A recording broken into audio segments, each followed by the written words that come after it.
All right, out in front of the shop with David Borla, and he's brought himself his bone stock Rabbit GT. What? Diesel? Diesel? What is this thing? This is an guys make R32. diesel? We do make diesel, lots of diesel exhaust. The R32. Yep, this is kind of a hot rodded Golf from 2004. It's all-wheel drive, has a 3.2 liter V6 engine out of an Audi in it. Mm-hmm. And all we did was put exhaust and some wheels on it. It's actually my daily driver. I have 170,000 miles on it, and it's still running great. I'm not looking to get rid of it anytime soon. I like these cars because of the all-wheel drive. I even like the front-wheel drive GTIs. I drove my brother-in-law's recently, and it's a nice little, like, if you're looking to get started, not this car, but the GTI. Yeah. Also, I've heard that the turbos, if you put a chip in them, they'll very fast. They'll go. Yeah. You can actually get a bi-turbo kit for this and put over 500 horsepower in it. Really? And smoke all four wheels if you want. And the engine is it's transverse, I'm guessing, right? I don't know what they do when they go all-wheel drive. It's just their standard V6, like a Borla.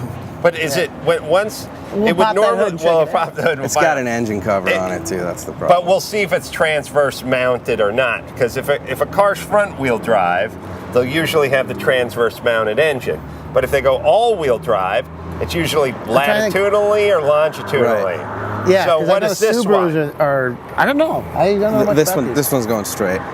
Is that latitude or longitudinally? We'll call that inline. I don't know. People think you're driving a Dodge Dart. Inline 6.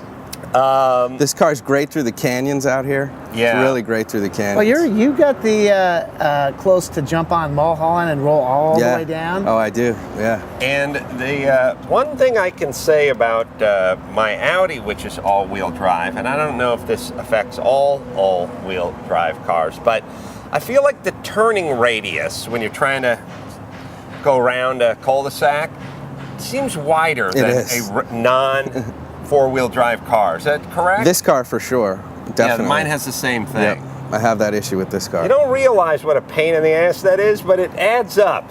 I drive a four-wheel drive Excursion that has. Look, I'm doing the 8-way turn in Donny Street to get out of his driveway. Oh, Donny Street. Oh man. In the Excursion, it's just you go like this and then this, and eventually you get out. Donny Street has it's narrow. It's a cul-de-sac. Again, if you live in Van Nuys, it's a dead end. If you live in the hills, it's a cul-de-sac. Gotcha. I want to make sure that's all you need to know. Levi's or Tough Skins, Schwinn or Huffy, and you live in a dead end or a cul-de-sac. All the people driving the Schwinns and wearing the Levi's live in the cul-de-sac. That's right. So, yeah, you can't turn around, and then they have these assholes that put those plastic chains out in front of their three-foot driveway. Oh, right, yeah. I don't know, what, is there a big rash of people driving through your garage door? Like, you not want people to turn around? What's the issue? What's even funnier is his neighbor, the one driveway that I do hit, has a glass garage door, like the panels are glass, and every time I do the U-turn in there, I go, man, don't go too close to that one, because that one's it's a disaster. It's not only going to break, it's all going to come flying down. But I had a funny little fitting send-off to my grandmother who passed away about 6 months ago. She lived in a house in North Hollywood for 50 years. And she lived by the post office in North Hollywood. And her neighbor had a driveway that sort of joined, they both sort of went together. So people would turn around, and when they turned around, they'd go a little bit up in her driveway. So her and her asswipe neighbor put like 4 of these primer black metal square poles, just obviously just a little bit under the height you could see them if you were backing out. They went around and measured a bunch of hatchbacks and back windows. Seriously, they made it like if your door heights is like made it like that high, and they put it down like a little fence in front so that you couldn't do that move. And I was like, well, all right, now you don't have people turning around, which wasn't causing a problem. It's not like they were crashing into anyone. They were just. But now you have these ugly metal rusty things blocking everything, and who's the joke on now? You have this disaster. I went at her memorial. We all went to her house, said a few nice things. I complained about these things for a while, had a couple of glasses of champagne, backing out, took 2 of them out. No way. And you know what? Said, fuck it, drove off. I didn't get out. That's the angry neighbor thing. Like, screw those guys. Yeah. Using my driveway, it's like, What for what? What do you want to do? Charge a toll? They're turning around. They just what it is they go drop off shit at the mail whatever, and they just turn around and they'd come back. That was the big deal. Anyway, that whole weird thing like not get hop my property, man. Yeah, they're not Get fucking off your my daughter. property. They're trying to fucking back out of your driveway. And they want to go. They want to get out of here. They're trying to leave. All right, let's look at the motor, even though you've done nothing to it. I've done nothing. Yeah, it's good to I check like it the out. big though. bolstered seats. Yeah, they're racing seats. Yeah, although I do miss the crazy fabric that VW sometimes uses.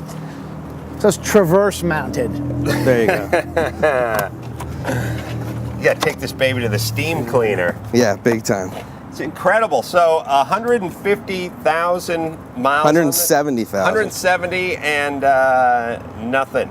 No problems. Just changing I the oil. haven't replaced any of the critical components. Nothing. Been through 5 sets of tires, I think, at this point. Shall we fire it up and hear what that Borla exhaust system sounds like? I've seen these in a kind of a cool blue around too. It looks pretty good on these cars. You know what's weird? I was over at local Mexican eatery down in Toluca Lake-ish area, and there was like an R32 club. There's like 8 of the guys that showed up there. I'm going, man, how often do you see these at all? And it must have been their outing to get Mexican food, but it was kind of cool because my old boss used to have one of these things. It was a really kind of a cool car, and this guy was a gazillionaire, and he chose to drive one of these, which was always kind of an interesting. It's a lot of fun. I've actually been to the Fontana Raceway, and there'll be 100 of them there. Fontucky, you mean? Fontucky? Yeah. So how does that club work? A bunch of guys get together and go, we need a place for guys who can't afford Audis. That's right. All right? We meet at the IHOP in Bellflower every 3rd Sunday. Talk about what Cask pieces and of shit Cleaver those or are. something. You got that right. Well, fire it up. Let's hear the Borla. All right, I'll get in the back, get some exhaust note here. Oh, it's got the dual, too. Yeah, not quite coffee. Ah, that. Sounds like that Porsche GT Carrera GT. Yeah, it does sound like that Oh, car. It's a good sounding motor, actually. Yeah, that's very healthy. Well, I'm going to go ahead and chalk that up to Borla because it probably didn't It sound probably like sounded that. like shit until he put those pipes on it. Yeah, I mean, like What I I'm said, they talking have to meet the European regulations, so this thing was really, really quiet. when Really I got quiet? it. Yeah. You guys do the J.C. Whitney style cutouts where I can pull a lever, dump my exhaust? No, we don't do any of that stuff. We I was don't. going to hook up on something for for some of my rides. Some of the Audis actually have valves integrated into the most. Where You it mean the has- butterfly thing? Yeah, and Yeah, we can do a that. lot of them. I mean, I have an That's Aston Martin that has that. Yeah. I mean, most new, I would say most performance European European performance cars are now probably coming with that. I guess it's pretty much just a vacuum assisting once you create That's enough exactly right. RPMs Yeah. to vacuum it. Computer. Or you can pop that hose off and just leave it all open. the They took it time. off on my car because the pump went bad or something, and it's like one of those things I go, I should leave it off, and then all you hear is the pump running forever because the pump kind of didn't work. But it was one of those interesting things where I go, so this actually does have a mechanical. It's the high-tech version of the American J.C. Whitney cutoff, where it was just like a cable. Right. I've seen a couple other guys now do like motorized ones, which is Porsche's on like the GT3. There's a button you can push. It'll Slick. open and close those. Oh, valves. really? Yeah. Wow. loud is good, I guess. What a time. Really, what it to is, live in. it's just a way of getting around the TUV regulations. Well, loud pipes save lives. Yeah, it's true. They open that butterfly valve right past the RPM point where they test. Oh, really? Right? So it's fine. Then at 3,500 it opens Yeah, or the whatever. German guys are just ahead of the Who curve. knew Yeah. German's sneaky? Yeah. Rarely hear about that. Meanwhile, it's their regulations in the first Yeah. place. Well, David, where should people go if they want a little enhancement in their performance and exhaust note of their vehicle? Come check out our website at www.borla.com. B as in boy, ORLA. It has been a thrill. As always. My wife's a huge fan. She's going to go nuts. She couldn't be here today. You're going to be installing some cat backs on her car. You talked to the Borla dude and you didn't tell me? Thanks, David. Thanks for having me. It was a real pleasure to be here. David. Great talking to you guys.